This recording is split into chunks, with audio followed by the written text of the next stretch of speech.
नमस्कार मित्रों, मैं नीरज सक्सेना, फिजिक्स फैकल्टी। प्रकाश का परावर्तन हम पढ़ रहे हैं। समतल दर्पण से प्रकाश का परावर्तन हम कंप्लीट कर चुके हैं और गोलीय दर्पण से प्रकाश के परावर्तन को पढ़ रहे हैं। लास्ट लेक्चर में हम साइन कन्वेंशन यानी चिन्ह परिपाटी अंतिम टॉपिक के रूप में पढ़ चुके। मैंने आपसे कहा था कि चिन्ह परिपाटी को बाकायदा मैं चित्र बना के दिखा दूंगा। तो अब प्रतिबिंब के निर्माण के नियम पढ़ेंगे, फिर उसमें मैं आपको चित्र भी बनाऊंगा और चिन्ह परिपाटी भी दिखा दूंगा कि U पॉजिटिव होगा या नेगेटिव होगा, VF वगैरह जितनी भी भौतिक राशियां दर्पण से संबंधित हैं वो सब आपको मैं चिन्ह सहित लगा के दिखा दूंगा ना। अब सब यहां पर जो चित्र बनेंगे, आप भी जब इसको बनाएं तो कॉपी नहीं कर सकते इन चित्रों की। आप ये कॉपी करने वाले चित्र नहीं है, नियम से ही बनेंगे। तो आप नियम पर ही फोकस रहना। नियम से तो आप ये चित्र बना लोगे परफेक्ट, लेकिन ये है कि आप यूं सामने देख के कैसी कैसी कॉपी करें तो नहीं बनते ये चित्र, ठीक है साहब। तो प्रतिबिंब का निर्माण या प्रतिबिंब निर्माण के लिए किरणों के नियम है ना साहब। तो अपन सीधा सा टॉपिक डाल देते हैं, दर्पण द्वारा प्रतिबिंब निर्माण, है ना। प्रतिबिंब निर्माण के नियम है ना। दर्पण द्वारा है, गोलीय दर्पण द्वारा के नियम। चार किरणों के नियम है ना। चार किरणों के नियम अपने को पढ़ने।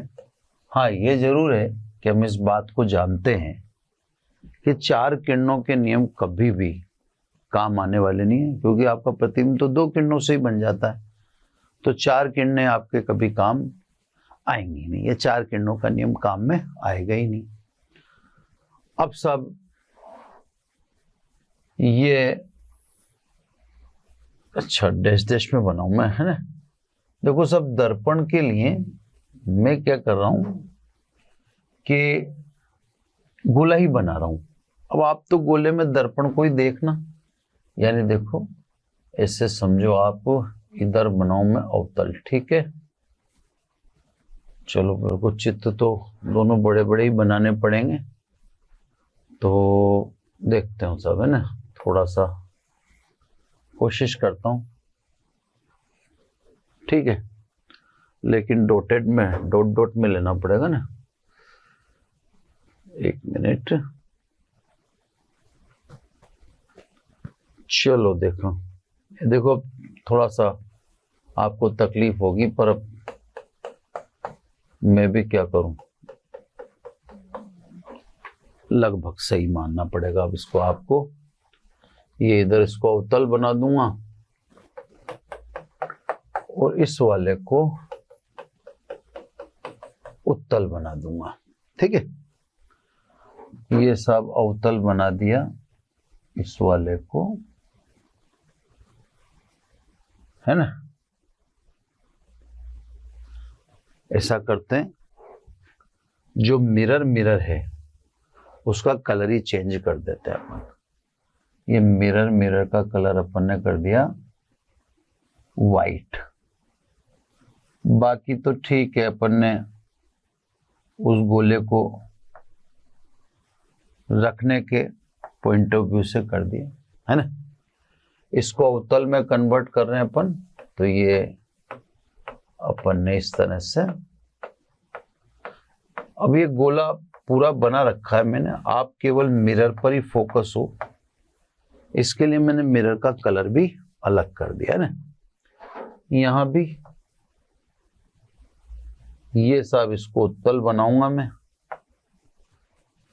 ये उत्तल बनेगा, ठीक है। उत्तल बनेगा तो ये उत्तल में तो जो आपकी परावर्तक पृष्ठ है वो धसी हुई है, उत्तल में परावर्तक पृष्ठ उभरी हुई है ना। जो मैंने आप लोग कह रहा हूं उसमें ध्यान देना। उत्तल दर्पण में आपको चित्र बनाने में थोड़ी सी दिक्कत होगी, है ना। लिख तो दूं मैं, ये अवतल दर्पण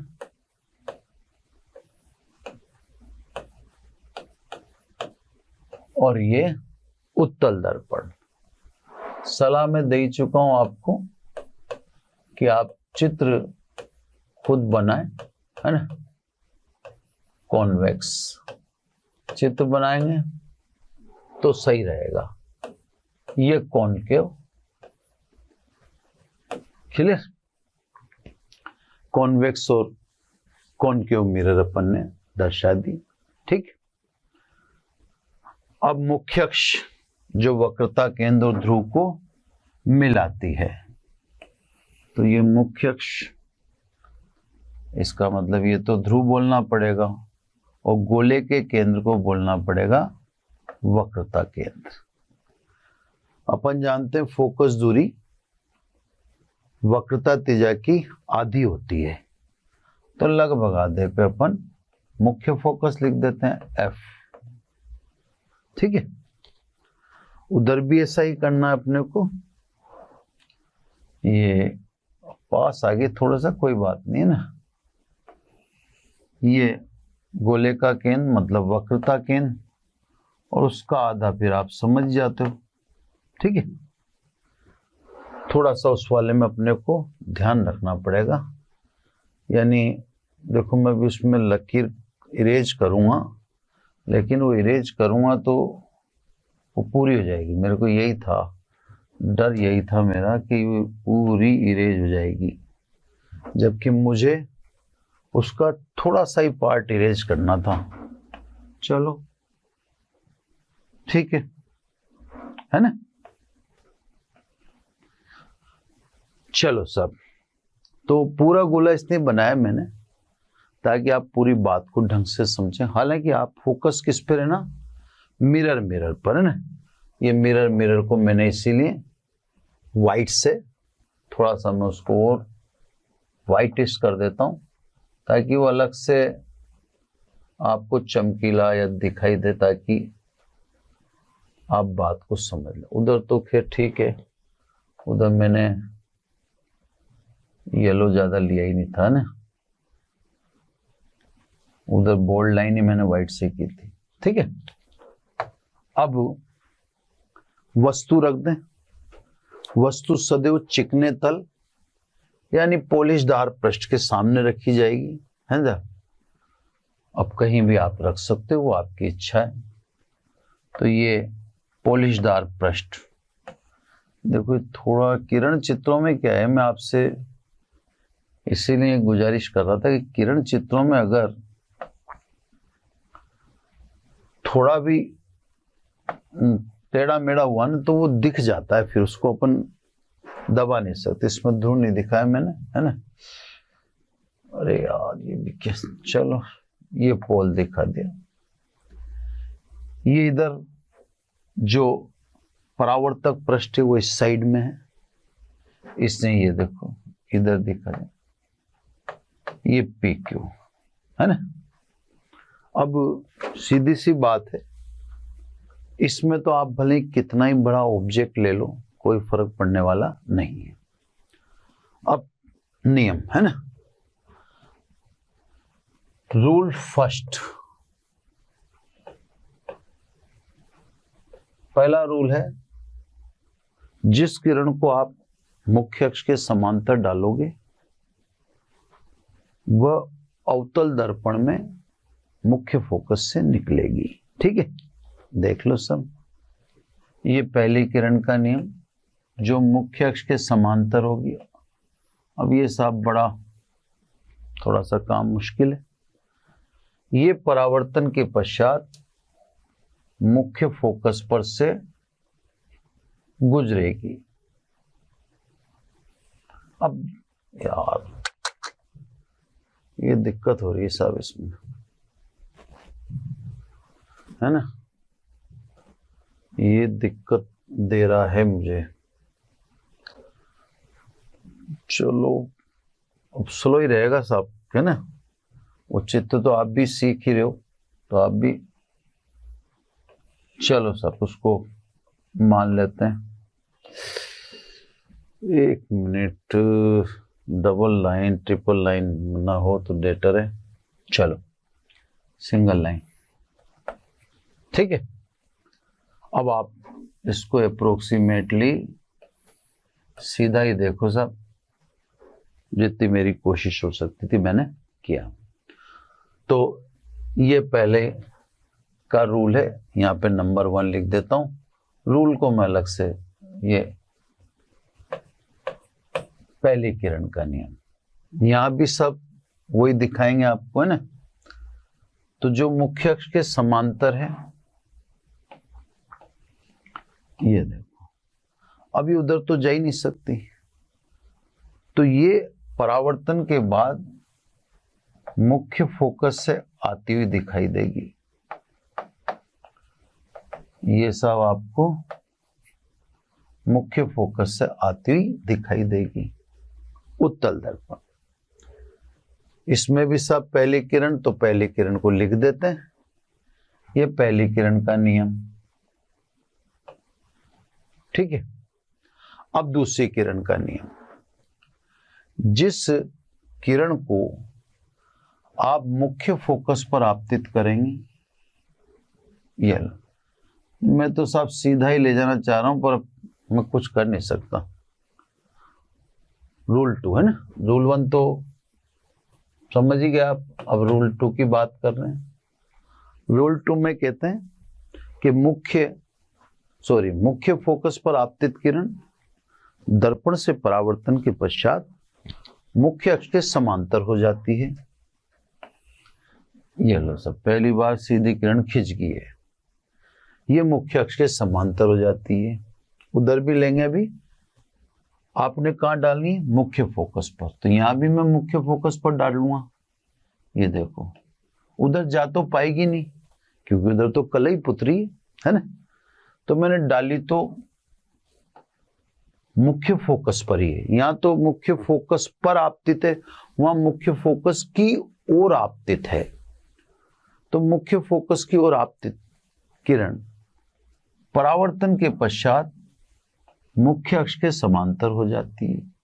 कहां से आती हुई दिखती है, यहां से, इस जगह से आती हुई दिखती है। ये यहां मिलती है, ये तो दिख ही रही है अपने को। तो 2 किरणों से ही प्रतिबिंब तो बन चुका। पहली किरण का रूल तो क्या था, जो मुख्य अक्ष के समांतर जाएगी वो अवतल दर्पण में मुख्य फोकस से गुजरेगी। उत्तल में कहें तो जो मुख्य अक्ष के समांतर जाएगी वो परावर्तन के पश्चात मुख्य फोकस से आती हुई दिखाई देगी, ठीक है। किरण नंबर 1 का रूल आप समझिए। किरण नंबर 2 का रूल है कि जो मुख्य फोकस पर डाली गई, ये लो, यहां आप सब मैं कई जगह देख के लिख देता हूं, यह किरण नंबर 2 जो मुख्य फोकस पर आपतित है, वो गोलीय दर्पण से परावर्तन के पश्चात मुख्य अक्ष के समांतर हो जाती है। यहां भी आप देख लें, यहां थोड़ा कंजस्टेड ही रहेगा, मैं कुछ भी कर लूं, है ना। तो रेड वाली को मैं नंबर 2 बोल रहा हूं, यहां लिख देता हूं भले, ये रेड वाली को नंबर 2, उसमें मैं कुछ भी कर लूं। अब ये मत समझना कि वो चित्र कंजस्टेड हो रहा है सर, मैं उसमें कुछ भी नहीं कर सकता। उसमें आप कितना ही बड़ा बिंब ले लो, वस्तु ले लो, उसका चित्र कंसंट थोड़ा सा कॉम्प्लिकेटेड ही रहेगा, है ना। तो इसलिए आपको मैं बिल्कुल विवेकपूर्ण तरीके से समझा रहा हूं। अब सब इसमें एक किरण तो ये रही, एक किरण ये रही, ये मिलेंगी तो नहीं, पीछे बढ़ाओ तो मिलती हुई प्रतीत होंगी, वो मैंने बिंदु बना दिया, है ना। यानी पी का प्रतिबिंब बन गया, ये पी डैश। यहां भी देखो तो ये पी का प्रतिबिंब बन गया पी डैश, है ना। तो 2 किरणों के नियम आप भी जब घर पे बनाओगे तो आप कॉपी नहीं कर सकते इनकी देख के, आप तभी बना पाओगे जब आप रूल को समझोगे, रूल से चलेगा काम, ठीक है साहब। अब रूल 3,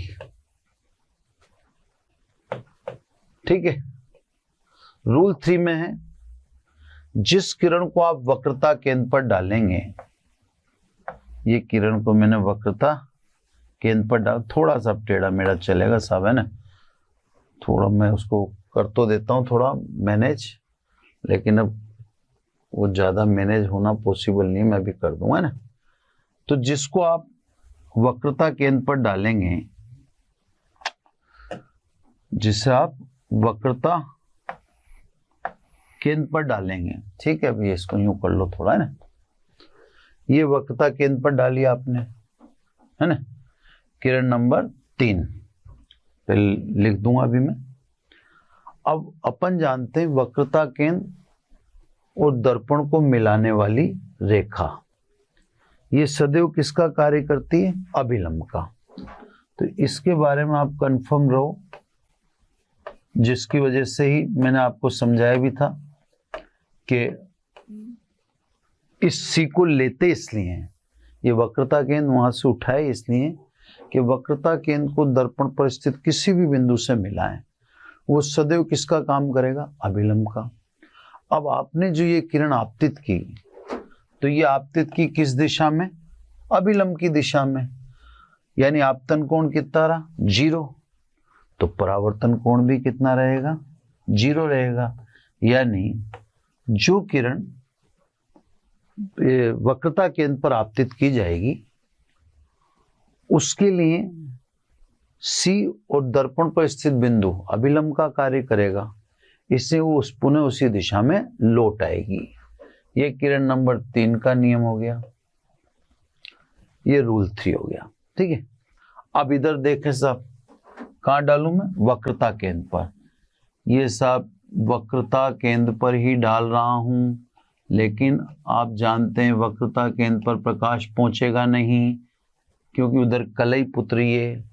तो ये किरण वक्रता केंद्र पर डाली गई, ये अभिलंब का कार्य करेगा, जैसे यहां पे था, है ना, ये अभिलंब का कार्य करेगा, है ना। तो ये किरण स्वाभाविक अभिलंब के अनुदिश है, तो ये उसी दिशा में लौट आएगी। ये भी वहीं मिल रही है, देखो, है ना। ये किरण नंबर 3, किरण नंबर 3 है, तो उसको भी मैं कहीं लिख देता हूं उधर भी, है ना। तो ये येलो वाली रही आपकी किरण नंबर 3। ये रूल 3 हो गया आपका, ठीक है। अब आ जाओ रूल 4। रूल 4 की बात करें तो कुछ 4 कभी काम में नहीं आएंगी, मैं आपको पहले बिल्कुल क्लियर बता चुका हूं। बस ये तो ये है कि अपन भाई कब कौन सी काम आ जाए, उस हिसाब से अपन तैयारी रखते हैं, है ना। बाकी 4 कभी भी काम में नहीं आती, ठीक है। अब चौथी किरण का नियम, मैं देखो अलग अलग कलर ले रहा हूं, पर कलर की भी तो एक लिमिट होगी ना अपने पास। चलो, अब किरण जो ध्रुव पर आपतित है, ये लो, चौथी किरण का नियम पढ़ाने जा रहे हैं। अब ध्रुव पर आपतित किरण के लिए CO, यानी C से बिंदु O को मिलाने वाली रेखा किसका काम करेगी? अभिलंब का। मतलब मुख्य अक्ष तो है ही अभिलंब, ठीक है। तो मुख्य अक्ष तो सदैव अभिलंब का कार्य करेगी। तो ये ध्यान रखना होगा कि ये परावर्तन के नियम का पालन होना चाहिए, यानी I बराबर कितना होना चाहिए? R होना चाहिए। ये I और R ये दोनों क्या होने चाहिए? बराबर होने चाहिए। तो सब जो किरण ध्रुव पर आपतित है, ध्रुव पर आपतित किरण के लिए मुख्य अक्ष अभिलंब का कार्य करती है, इसलिए आपतन कोण का मान, या आपतन कोण I का मान परावर्तन कोण के बराबर होना चाहिए, यानी I बराबर R कर दें। सभी किरणें यहां से गुजरेंगी, ठीक है। चलो उधर आ जाते हैं। अब अपन उधर भी पेन चेंज कर रहे हैं अपन लगातार, है ना। ये सब ये लो ग्रीन पेन। अब किस पर डाल रहे हैं अपन? ध्रुव पर। ध्यान से देखना साहब, ये ध्रुव पर डाल दी मैंने, ठीक है। जो किरण ध्रुव पर डाली, इसके लिए मुख्य अक्ष अभिलंब का कार्य करेगी, तो आपतन और परावर्तन कोण दोनों क्या होने चाहिए, बराबर होने चाहिए। ये देखो ये किरण P डैश से आती हुई दिखेगी, ये देखो आपतन कोण और परावर्तन कोण, इसके लिए दोनों बराबर हैं, I और R। ये किरण नंबर 4 का नियम है, ये चौथी, और यहां भी दिखा दूं मैं, ये 4th। ठीक है, तो सब पहला नियम था, जो मुख्य अक्ष के समांतर होगी वो परावर्तन के पश्चात मुख्य फोकस पर से गुजरेगी। जो मुख्य फोकस पर आपतित किरण नंबर 2, जो मुख्य फोकस पर आपतित होगी वह परावर्तन के पश्चात मुख्य अक्ष के समांतर हो जाएगी।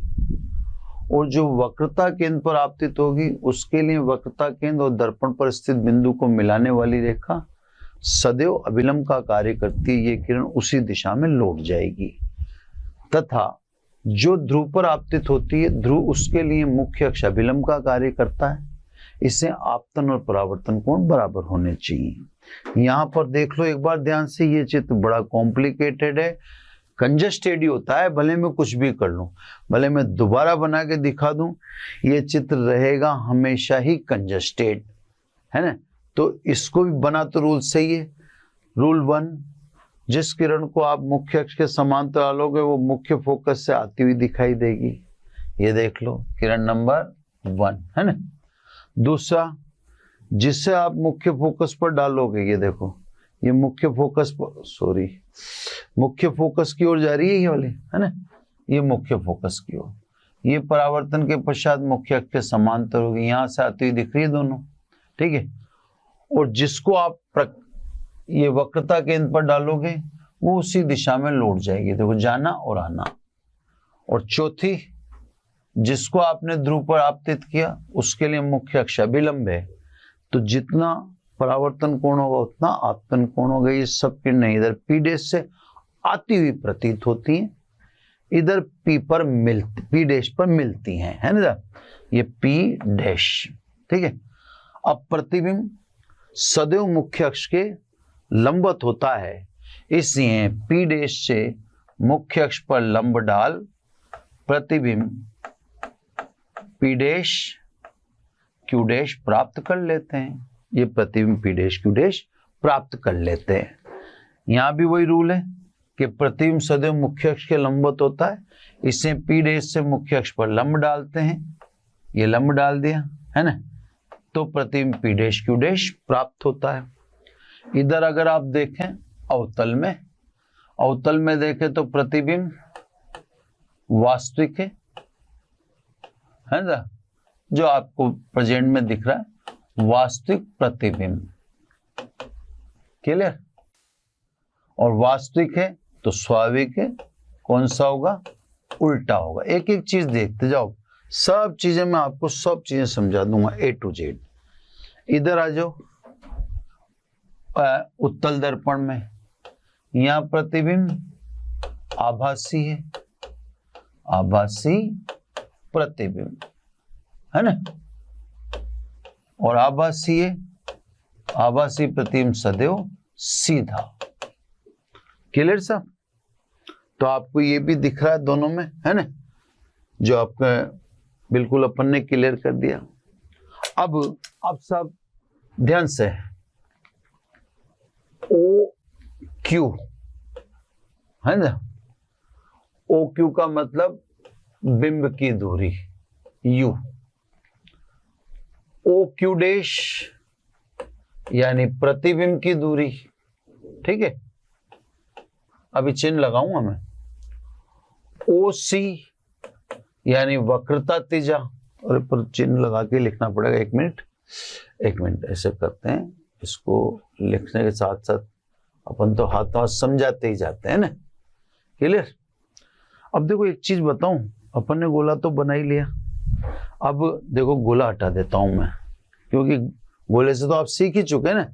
तो अब देखो एक चीज देखो आप, शानदार, कुछ पूरी तो चिन्ह परिपाटी तो हो चुकी है ना। चलो, तो कुछ अच्छा दिखाने के चक्कर में मेरे को लगता है कुछ डिलीट नहीं हो जाए, ये देखो ये देखो, अब मैं इसको हटा देता हूं क्योंकि अपन ने फिगर तो बना ही ली ना। ये लो, इससे इधर भी ये हटा देता हूं। अब देखो साफ दर्पण का दिखा क्या, ये अच्छा काम हुआ है ना। हाँ साहब, अब मैं आपको जो बताना चाहता हूं वो देखें। चिन्ह परिपाटी में समझाना चाहता हूं। प्रतिबिंब वगैरह की सिचुएशन देख ली। अब मुझे स्पेस थोड़ा सा नीचे ही मिल रहा है, इधर मिल जाएगा, उधर। सबसे पहले आ जाओ क्षैतिज दूरियों के बारे में बात करें, है ना। क्षैतिज दूरी में अपन देखें ध्रुव से बिंब की दूरी, है ना। अब ध्रुव से बिंब की दूरी, तो क्षैतिज में जो आपको समझाया गया था कि क्षैतिज में सभी दूरियां कहां से प्रारंभ करनी है, ध्रुव से, है ना। तो ध्रुव से बिंब की दूरी OQ।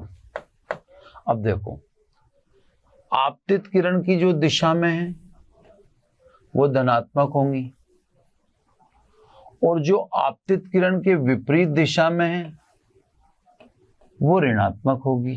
ठीक है, चिन्ह परिपाटी के अनुसार मिटा दूंगा मुझसे। अब देखो आप OQ आपतित किरण के विपरीत है, तो वास्तव में बिंब की दूरी क्या होगी साहब, -U, माइनस चिन्ह लगेगा। जो आपतित किरण के विपरीत है वो माइनस में, और जो आपतित किरण की दिशा में वो पॉजिटिव, क्षैतिज दूरियों में ना। अब आ जाओ ध्रुव से प्रतिबिंब की दूरी। सारी दूरियां स्टार्ट ओ से ही करनी है ना, यानी O प्रतिबिंब की दूरी Q'। अब देखो आप OQ', इधर जा रहे हो, आपतित किरण के विपरीत है, तो प्रतिबिंब की दूरी क्या होगी, यहाँ -V होगी। ठीक है, अब फोकस दूरी, हर चीज बता दूं, मैंने आपसे कहा था ना क्षैतिज में सभी दूरियां कहां से प्रारंभ करनी है, O से। फोकस दूरी में क्या बोलोगे आप, O पहले लिखना पड़ेगा, OF। इधर जा रहे हो, स्वाभाविक आपतित किरण के विपरीत हो, तो यहाँ फोकस दूरी भी क्या होगी, नेगेटिव होगी। क्लियर। वक्रता तेजा OC। अब आप देख लो OC, चित्र में देखो, आप मेरी तरफ मत देखो, OC आपतित किरण के विपरीत है, यानी OC बराबर -R। अब सब बात करें, ये तो होगी क्षैतिज वाली बात कंप्लीट, समझ गए होंगे। अब ऊर्ध्व वाली में देखो PQ, ऑब्जेक्ट है ऊपर की ओर है, तो ऊर्ध्व में या यूं कहते हैं ऊर्ध्वाधर ऊंचाइयां मुख्य अक्ष के ली जाती है। अगर मुख्य अक्ष से ऊपर है तो उसको धनात्मक दर्शाएंगे, और मुख्य अक्ष से नीचे है तो ऋण चिन्ह से दे। तो PQ मुख्य अक्ष के ऊपर है तो ऑब्जेक्ट क्या हुआ, धनात्मक। P', ये इमेज है यानी प्रतिबिंब है, ये मुख्य अक्ष के नीचे ऊर्ध्वाधर ऊंचाइयां ऋणा, तो इमेज क्या हुई, नेगेटिव। तो ये सब आपके ऊर्ध्वाधर ऊंचाइयां होगी। अब उधर आ जाओ, चलो सब OQ मतलब बिंब की दूरी। अब देखो O ये रहा, वो दिख रहा आपको, दब गया थोड़ा, यहां लिख देता हूं, है ना, OQ। अब देखो इधर भी दिख दूं, पहले आपतित किरण की दिशा में हो पॉजिटिव, और आपतित किरण के विपरीत हैं तो नेगेटिव। अब देखो OQ तो आप पेन के हिसाब से OQ मतलब यहां भी बिंब की दूरी नेगेटिव होगी, यानी U माइनस में, OQ'। अब प्रतिबिंब की दूरी ध्यान से देखो, OQ', आपतित किरण की दिशा में OQ', आपतित किरण की दिशा में तो प्रतिबिंब की दूरी भी पॉजिटिव होगी। फोकस दूरी, सभी दूरियां क्षैतिज में O से स्टार्ट करनी, यानी ध्रुव से स्टार्ट करनी, ओ एफ है ना, तो ये O और ये F आपतित किरण की दिशा में है।